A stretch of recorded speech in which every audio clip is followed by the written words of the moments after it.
মুর্শিদাবাদ মানেই মনে পড়ে যায় ছোটবেলায় বইয়ের পাতায় পড়া সেই ইতিহাস। আর এই ইতিহাসকে স্মরণ করতেই আমরা চলে এসেছি এই মুর্শিদাবাদে। এখানে সব দর্শনীয় স্থানগুলিকে একদিনে ঘুরে দেখা কখনোই সম্ভব না, তাই আজ এটা আমাদের সেকেন্ড দিন। এখানে কিভাবে আসবেন তার সম্পূর্ণ ভিডিও গাইড আমাদের কলকাতা টু মুর্শিদাবাদ রোডটি ভিডিওতে দেওয়া আছে। এই ভিডিওর লিংক ডেসক্রিপশানে দেওয়া রইল।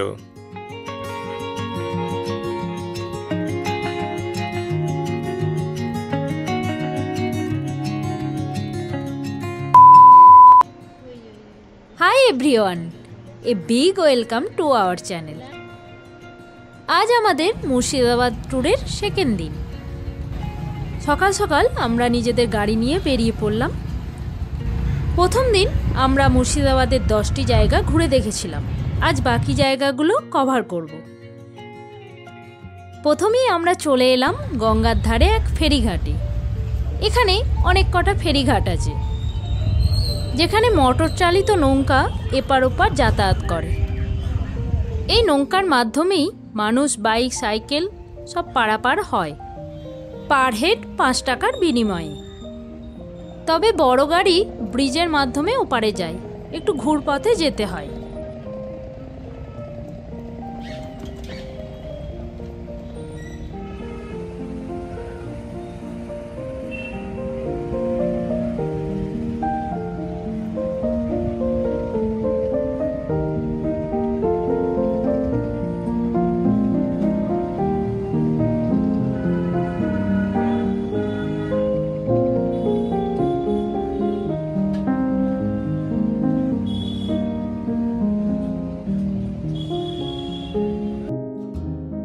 এখন আমরা যাচ্ছি মতিঝিল পার্কের দিকে।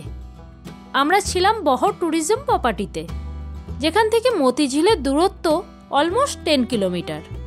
টাইম লাগবে মোটামুটি 20 মিনিট মতো।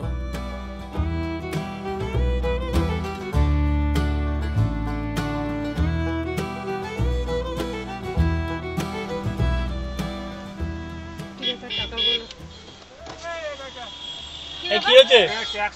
দিয়েছি তো ট্যাক্স। হ্যাঁ ঠিক আছে, ট্যাক্স তো দেওয়া আছে।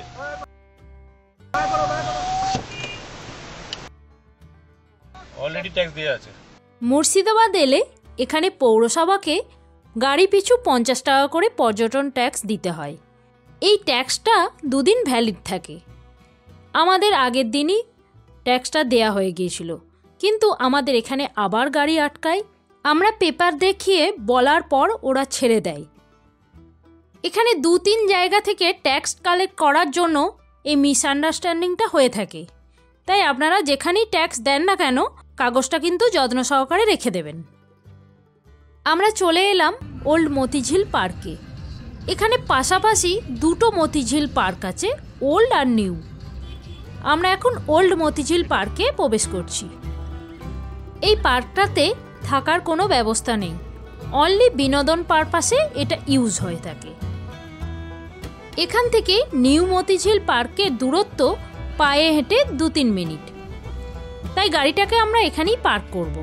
2 জায়গায় আমাদের আর পার্কিংয়ের টাকা দিতে হবে না। ভেতরে পুরোটাই পার্কিং এলাকা।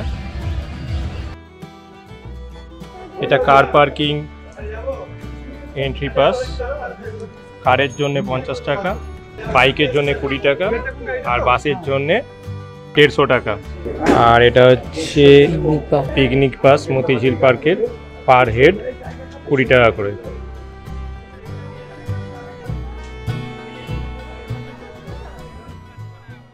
এখানে রয়েছে টয় ট্রেন।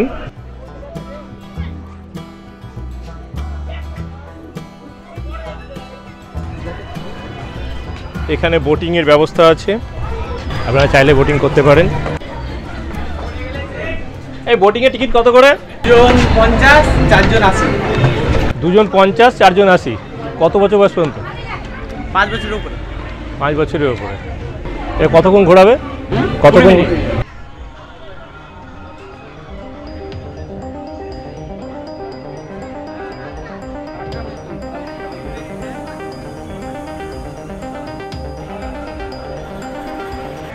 এখানে সিরাজউদ্দৌলার একটা মিউজিয়ামও আছে।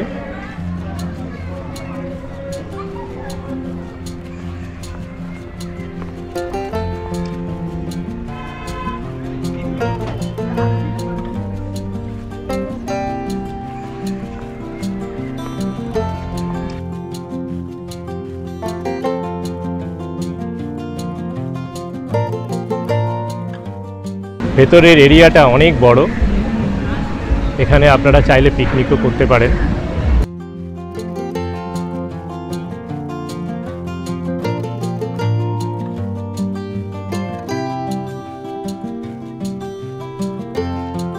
আমরা এখন চলে এলাম জামা মসজিদে। এটা ঘসেটি বেগমের স্বামী নওয়াজিস মোহাম্মদ তৈরি করেছিলেন। ঘসেটি বেগম ছিলেন নিঃসন্তান, তাই তিনি তার ছোট বোন আমিনা বেগমের ছেলে ইকরামউদ্দৌলাকে দত্তক নেন। ঘসেটি বেগম ও তার স্বামী নওয়াজিস মোহাম্মদ খান এই সন্তানকে খুব ভালোবাসতেন, কিন্তু এই ইকরামউদ্দৌলা ছোটবেলায় স্মল পক্সে আক্রান্ত হয়ে মারা যান। এই সন্তান শোকে নওয়াজিস মোহাম্মদও মারা যান। এই দুজনারই কবর এখানে দেওয়া আছে। এখন এটা মাদ্রাসা হিসেবে ব্যবহৃত হয়।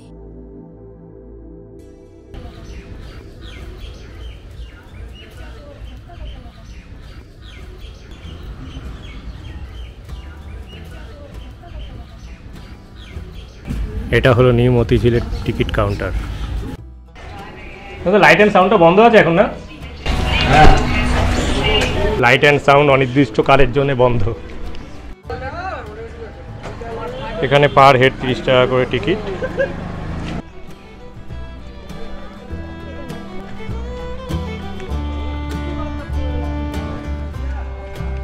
ঢুকেই ডান দিকে রয়েছে ফুড কোর্ট, ভোজনালয়। এখানে রয়েছে মীর মদনের কামান। ওলন্দাজ সরকার সিরাজউদ্দৌলাকে এই কামানটা উপহারস্বরূপ দিয়েছিলেন। এই কামানটা ব্যবহার করতেন মীর মদন, তাই এই কামানের নাম হয়ে যায় মীর মদনের কামান। এই কামানটা হলো সেই কামানেরই একটা রেপ্লিকা। আসল কামানটা হাজারদুয়ারি প্যালেসে রাখা আছে। মেন গেট দিয়ে ঢুকেই বাঁদিকে দেখতে পাবেন রয়েছে একটা সাইকেল স্ট্যান্ড। এখান থেকে আপনারা সাইকেল নিয়ে ভেতরটা ঘুরতে পারেন, কারণ ভিতরের এলাকাটা যথেষ্ট বড়। সাইকেল নিলে ঘোরাটা মোর ইজি হবে। এখানে প্রতিটা সাইকেলে আধ ঘন্টার জন্য ভাড়া পড়ে 50 টাকা, কিন্তু ওনারা প্রথমে 100 টাকা ডিপোজিট রাখেন, আধ ঘন্টার মধ্যে ফিরে এলে 50 টাকা ফেরত দিয়ে দেন।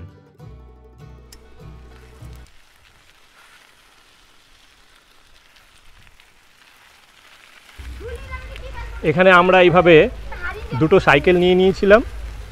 সাইকেল নিয়ে ভেতরটাকে আমরা পুরো প্রদক্ষিণ করলাম, আধ ঘন্টায় 50 টাকা।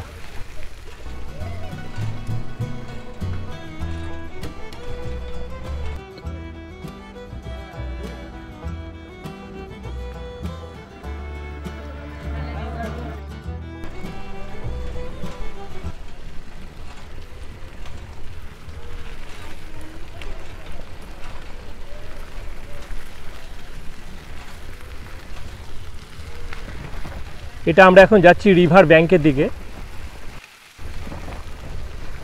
River boat side. এটা রিভার বোট সাইড।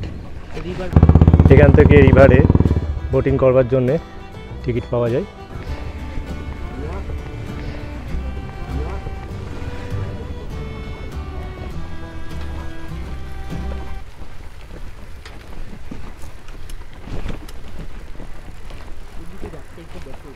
রিভারের ধার দিয়ে এভাবে সাইকেল নিয়ে আপনারা ঘুরে বেড়াতে পারেন, কোনো অসুবিধা নেই।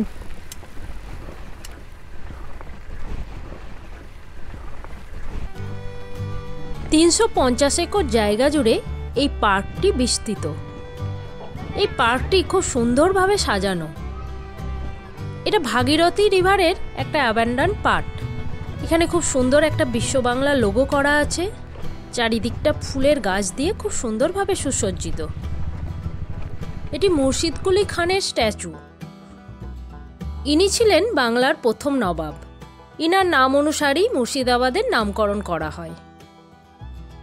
শোনা যায় নবাবী আমলে এই ঝিলে প্রচুর মতি কাল্টিভেশন করা হতো, এই কারণে এর নাম হয় মতিঝিল। এই যে স্ট্যাচুগুলো দেখা যাচ্ছে, এখানেই লাইট অ্যান্ড সাউন্ড শোটা হতো, কিন্তু এখন কিছু যান্ত্রিক গোলযোগের কারণে এটা বন্ধ আছে। সামনেই দেখা যাচ্ছে পর্যটন আবাসন। চাইলে আপনারা এখানেও থাকতে পারেন। এটা WBTDCL এর ওয়েবসাইট থেকে বুকিং করতে হয়।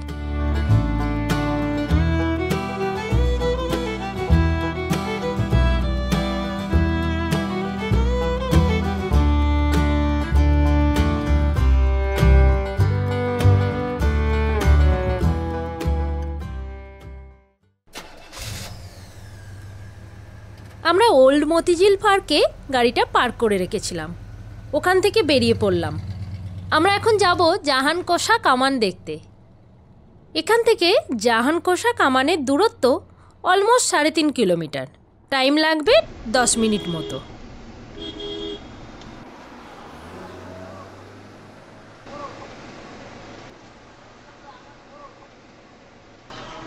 জাহানকোষা কামান ডান দিকে।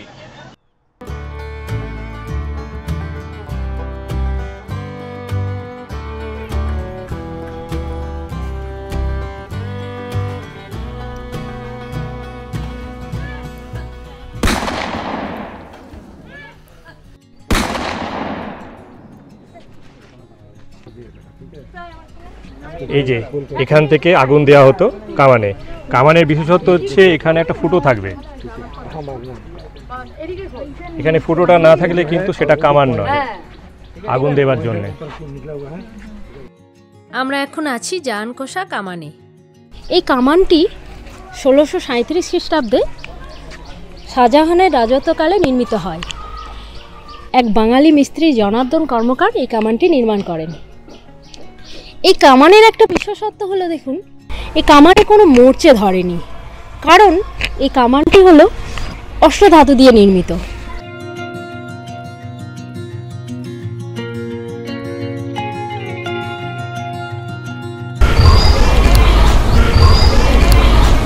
নবাব মুর্শিদ কুলি খান যখন এখানে আসেন, তিনি এই মুর্শিদাবাদে এই কামানটিকে নিয়ে আসেন। তিনি এই কামানটিকে নিয়ে এসে তোপখানায় রাখেন। এই কামানটিতে একসঙ্গে 17 কেজি বারুদ লোড করা যায়। এই কামানটির দৈর্ঘ্য হলো 17 ফুট। নবাব রাজত্বের শেষে এই কামানটিকে এক অশ্বত্থ গাছের নিচে পাওয়া যায়। ভারতীয় প্রত্নতাত্ত্বিক বিভাগ এটাকে এখানে স্থানান্তরিত করেন। এরপর আমরা চলে এলাম কাটরা মসজিদে। জাহানকোষা কামান থেকে এর দূরত্ব 1 কিলোমিটার।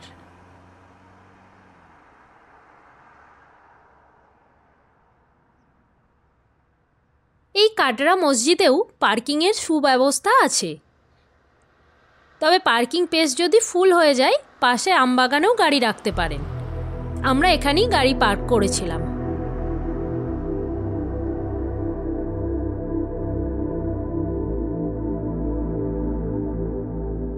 মুর্শিদাবাদের দর্শনীয় স্থানগুলির মধ্যে কাটরা মসজিদ হলো অন্যতম।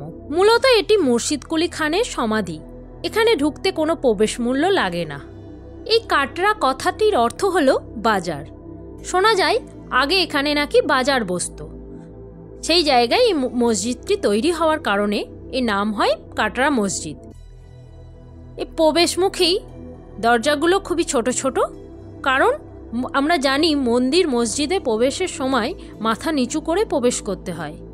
আমরা এখানে এক গাইড দাদাকে নিয়েছিলাম, ওনার কাছ থেকে শুনে নিলাম এই মসজিদের ইতিহাস। এই কাটরা মসজিদ নিয়ে বিস্তারিত একটি ভিডিও আমরা পরের এপিসোডে নিয়ে আসব। এটা কিন্তু মেন মসজিদ।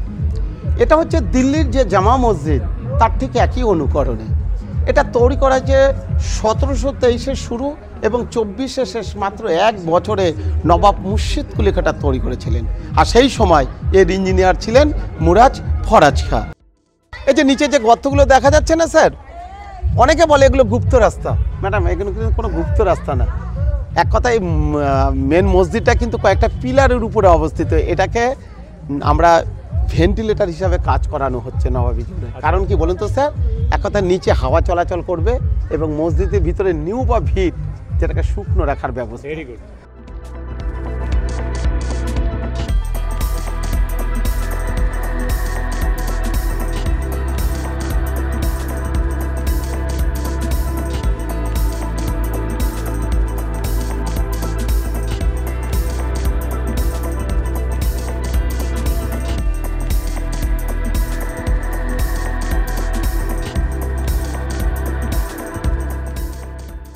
মাঝখানে দেখুন 3টি ভেঙে গেছে স্যার। আজও দেখুন ওই পাশের বিল্ডিংটা এই পাশে একটু হেলে গেছে স্যার। এই যে বিল্ডিংটা দেখা যাচ্ছে না স্যার, এতে কিন্তু কোনো রড নেই, কোনো ঢালাই নেই, এটা পুরোটা হচ্ছে আর্চ বা খিলানে তৈরি।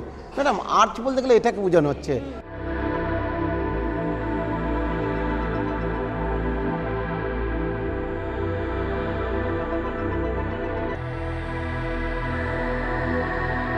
এই যে আমরা যেখানে দাঁড়িয়েছি ম্যাডাম, এই মুর্শিদ কুলিখার কবরের উপরে দাঁড়িয়ে আছি। তো স্যার একটা কথা বলি, কোনো ইন্টারনেট বা কোনো ওল্ড মডেলের যদি কম্পিউটারে আপনার ছবি দেখবেন স্যার, দেখবেন এই জায়গাটা আগে নেট সিস্টেম করা ছিল। আপনারা যদি কেউ তাজমহলে ঘুরতে যাওয়া হয় ম্যাডাম, দেখবেন মমতাজের বুকের উপরে কিন্তু এরকম নেট সিস্টেম করা আছে। কিন্তু সেন্ট্রাল গভর্নমেন্ট 1958-এ যখন এটা টেক আপ করে নেয়, তখন কিন্তু স্যার নেটটাকে উঠিয়ে দিয়ে 14টা সিঁড়ির নিচে যে কবরটা আছে সেই কবরটা আপনাকে দেখানো হবে।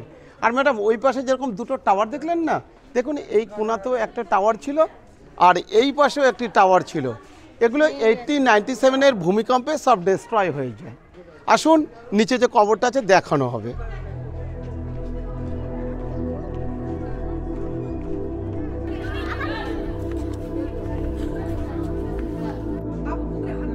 কবরটা আগে দেখে নেন, মাটি। এটি বাংলার প্রথম নবাব মুর্শিদ কুলি খানের কবর। এটি মাটি দিয়ে নির্মিত।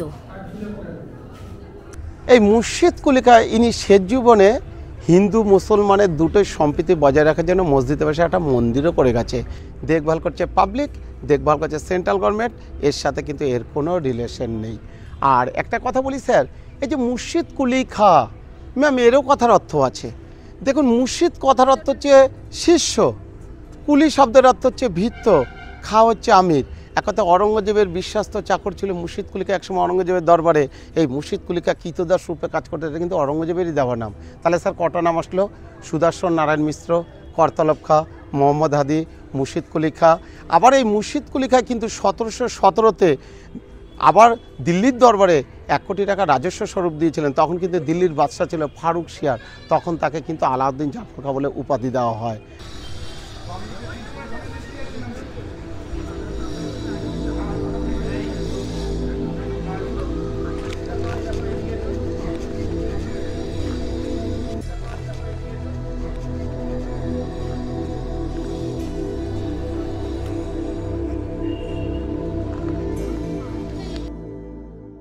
এরপর আমরা চললাম ফৌতে মসজিদের দিকে।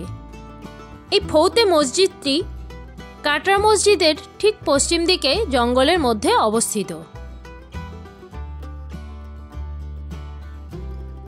আমরা চলে এলাম ফৌতে মসজিদে। এখানে এটাকে ফুটি মসজিদও বলা হয়ে থাকে। দেখতেই পাচ্ছেন এটা ইনকমপ্লিট অবস্থায় পড়ে আছে। মুর্শিদ কুলি খাঁয়ের নাতি সফররাজ খাঁ এটি তৈরি করেন, কিন্তু এটি শেষ হওয়ার আগেই তিনি যুদ্ধক্ষেত্রে মারা যান, তাই এই মসজিদটি আর কমপ্লিট হয়ে ওঠেনি। এখানে একটা রীতি প্রচলিত আছে, যে নবাব যে মসজিদ তৈরি করেন তিনি সেটা শেষ করেন, অন্য কেউ আর সেটা শেষ করেন না। তাই এই মসজিদটি এভাবেই রয়ে গেছে। এই মসজিদের 2টি গম্বুজ এখনো এখানে বিদ্যমান।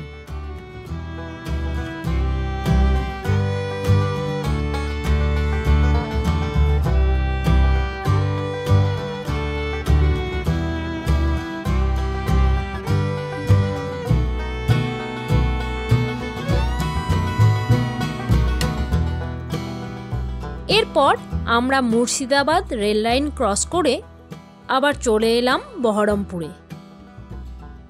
আমাদের যেহেতু লাঞ্চের টাইম হয়ে গিয়েছিল, তাই আমরা বহরমপুরে গোড়াবাজারে একটা ভালো রেস্টুরেন্টে চলে এলাম।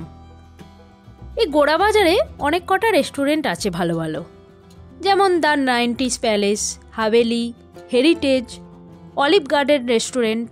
কিন্তু আমরা চুজ করেছিলাম 16 আনা বাঙালি। কিন্তু এই রেস্টুরেন্টে কোনো পার্কিংয়ের ব্যবস্থা নেই। এর উল্টো দিকে আছে মোহন মল, সেখানেই আমরা গাড়ি রেখেছিলাম।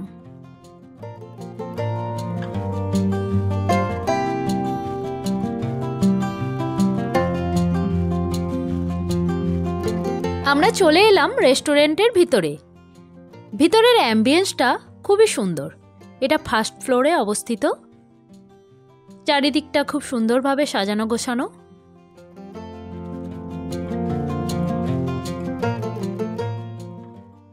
আমাদের কমপ্লিমেন্টারি হিসাবে কেক দিয়েছিল, একটা কার্ডও দিয়েছিল। এই কার্ডে ওদের কন্ট্যাক্ট নম্বরটা দেয়া আছে, আপনারা চাইলে স্ক্রিনশট নিয়ে রাখতে পারেন। আমরা এখানে 2 16 আনা স্পেশাল থালি নিয়েছিলাম, যার মধ্যে ছিল ভাত, শাক, আলু ভাজা, ডাল, চাটনি, আলু পোস্ত, এঁচোড় চিংড়ি, মিষ্টি ও দই। থালিটার প্রাইস ছিল 180 টাকা। তার সঙ্গে নিয়েছিলাম পাবদা মাছ, পাবদা 2 পিস ছিল, যার দাম ছিল 120 টাকা। আর ছিল চিকেন কষা 180 ও ভেজ পোলাও 150 টাকা। এখানে আসলে অবশ্যই চিকেন কষাটা ট্রাই করবেন, দারুণ টেস্টি ছিল। এখন আমরা এই ব্রিজের ওপর দিয়ে যাচ্ছি, এটা ভাগীরথী রিভারের উপরে ব্রিজ। এই ব্রিজ দিয়ে ওপারে গেলে আমরা পাবো কিরিটেশ্বরী মন্দির। এখান থেকে প্রায় 17 কিলোমিটার যেতে হবে, 40 মিনিট মতো লাগবে। কিরিটেশ্বরী মন্দিরে যাওয়ার আগেই পড়ে এই ডাহাপাড়ার ধাম। আমরা ফেরার সময় এই মন্দিরে ঢুকব।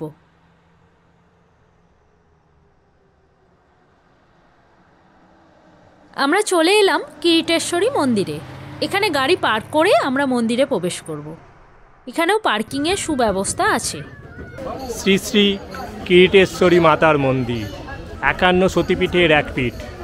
এই কিরিটেশ্বরী মাতার মন্দির অতীব প্রাচীন। পুরাণে বর্ণিত আছে যে দক্ষযজ্ঞের পর সতী স্বামী নিন্দায় দেহত্যাগ করলে ভগবান চক্র দ্বারা তার দেহ ছিন্ন বিচ্ছিন্ন করে বিশ্বের সর্বত্র নিক্ষেপ করেন। সতীর কিরিটের এক কণা এই গ্রামে পতিত হওয়ায় এই স্থানের নামকরণ হয় কিরিটেশ্বরী। তবে ইনি কি 51 পীঠের একজন? আচ্ছা, কি পড়েছিল? মুকুট, কিরিট মানে আছে মায়ের মুকুট। এখানে মায়ের মুকুট পড়েছিল কিরিট সহ। অমাবস্যার দিন যে যা কাপড় আনে মাকে স্নান করিয়ে কাপড় চেঞ্জ করানো হয়। আর দুর্গা পুজো অষ্টমীর দিন, আর পৌষ মাসে শনি মঙ্গলবারে মেলা আছে। পৌষ মাস কালকে মেলা আছে, প্রতি পৌষ শনি মঙ্গলবার মেলা হয়। হ্যাঁ, পৌষ মাস বল, সপ্তাহে 2 দিন। সপ্তাহে 2 দিন মেলা হয় পৌষ মাসে। আর উনি ওইদিকে উনি রয়েছেন, উনি বামাখা। এটি হলো কিরিটেশ্বরী মাতার পুরাতন মন্দির, যা বর্তমানে ভগ্নাবশেষে পরিণত হয়েছে। এই মন্দিরের চারপাশে আছে গুপ্ত মন্দির, শিব ও কালী মন্দির। সেন্ট্রাল ট্যুরিজম অথরিটির কাছ থেকে এই ভিলেজটায় এবছর 795টি গ্রামের মধ্যে বেস্ট ট্যুরিজম ভিলেজ অ্যাওয়ার্ড পেয়েছে। এটা আমাদের কাছে খুবই গর্বের বিষয়।